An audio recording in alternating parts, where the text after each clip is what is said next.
Now, you and your videos have talked about, the gaming industry as a whole. So, what do you personally want to see more of and less of in the game industry today? Uh, wow, we could go on a long time about that. I think there are a lot of ways that this industry can grow.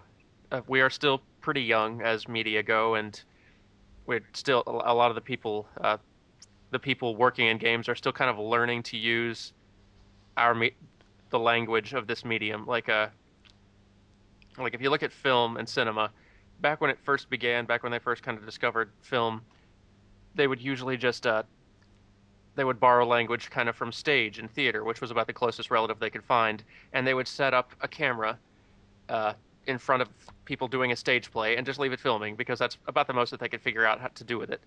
And then eventually they discovered that hey, we could move the camera around a bit, or we could try some different things and kind of focus what we want the audience to look at. Or eventually later on they figured hey, we could cut together, we could like edit this in a way, we could like cut from a shot aiming at this guy to a shot aiming at this guy and stuff like that. That over time they eventually figured out how cinema can work, and they're still doing it. And every year they still discover new things and they expand that art.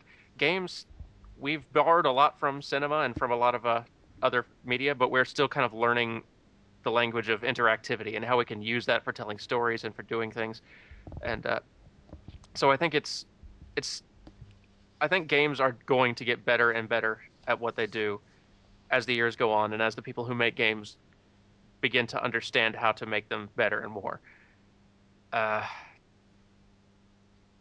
there are a lot of things we could really that it's really hard to say what I want to change and what I want to get better because it's a lot of it's just a very general. I know they're going to get better over time because the people who make these things really are passionate about what they do. And I'm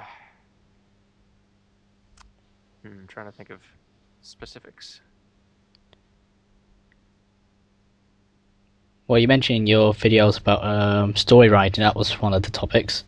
Definitely, yeah.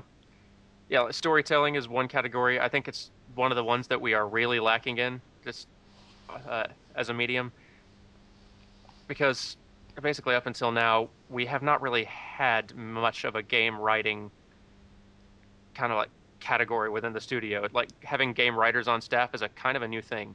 Until now, mostly the designers were just writing the stories, and designers aren't writers, so I mean, we would end up with just kind of a lot of lame stories, or at least a lot of very samey, kind of just cliche stories. And I think storytelling is one of the biggest areas that gaming needs to advance in, and I think it's one of the areas that we're going to start seeing a lot of advancement in now. Now that we are pulling in game writers, and people are starting to really care about the stories games can tell, and as companies like BioWare help to. I'm totally lost track of where I was going with that thought. I was just going to start rambling. Uh, but yeah, I think storytelling is an area where we just need to figure out how to best work a game writer into the studio pipeline and the creation of games and how to give them the most room to work. And game writers will just need time to figure out how to adapt their craft best to games because writing for games is just really different than writing from other media. You can't just write a film script and expect it to transfer cleanly. It does not work. So so there's a lot of learning left to do, but I'm pretty optimistic that the people who need to be learning it are going to over time, and that it is, and that things are going to get better. We just have to keep on, as consumers, we just kind of have to keep on demanding that they do get better and supporting the games that are leaps forward.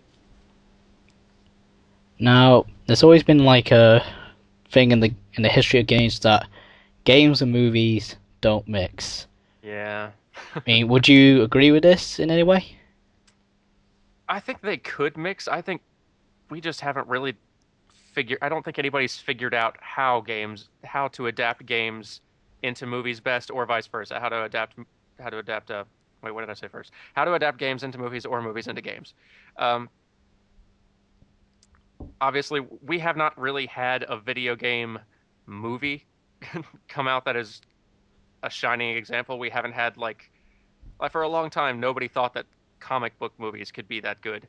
But then finally, we started getting like X-Men came out, and we started thinking, hey, that's not too bad. Then Spider-Man came out, and said, wow, that's really quite good. And then we started getting things like Batman Begins, and now we're getting like Watchmen and Dark Knight and all this stuff. And it's wow, you could.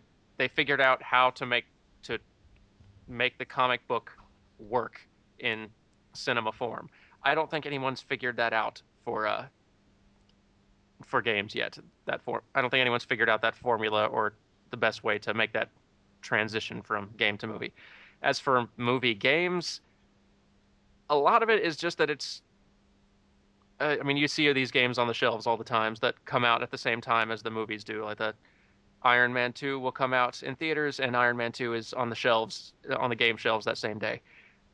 A lot of the problem with these games is that they are a bit lazy, and it's not that the game designers or that the developers in the studio are just giving a half-assed effort. It's a lot of the problem is that they have to work under a very tight schedule because movies can be made a lot faster than games can.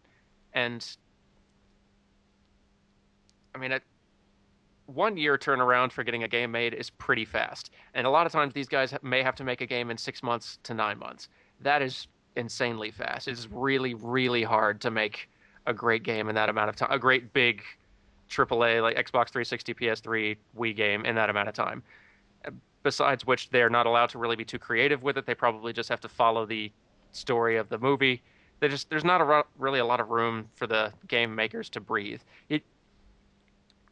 But so like if you got a movie made off of Dark Knight, or if you got a game that if some company had to make a game based on the Dark Knight, it would not probably turn out that well. It would probably feel a little bit rushed. It would just rehash the movie story. It wouldn't feel that great. But you get something like Arkham Asylum, where the game developers have said, all right, here's the Batman license. You'll probably get some notes from us. We won't let you just go totally hog wild with it, but get creative. See what you can come up with. Play around with it.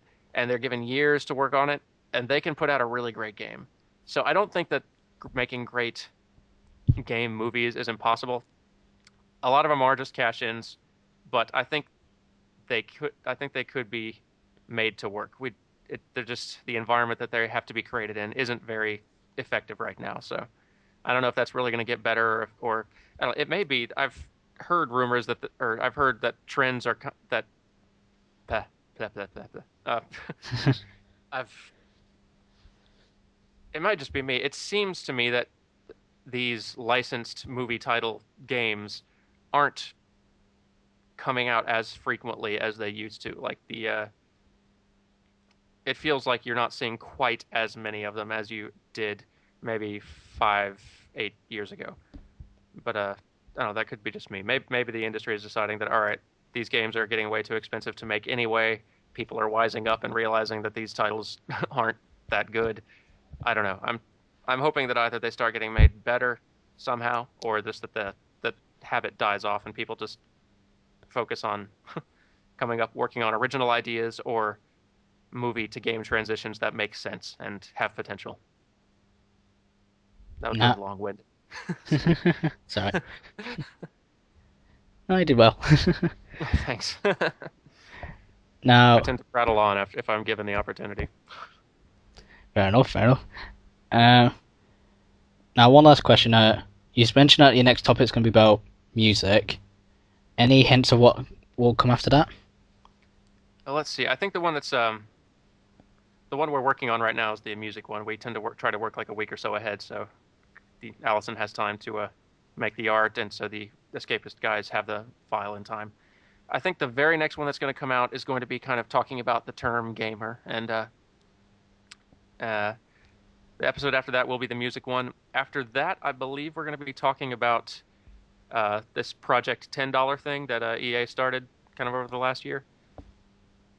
After that, we've got a bunch of topics that are kind of in the works, like kind of half done that are still kind of taking shape. We've gotten a lot of really good ideas and suggestions and questions through the email, so like I'm sure we will have no shortage of topics to cover over in the coming months and years, hopefully.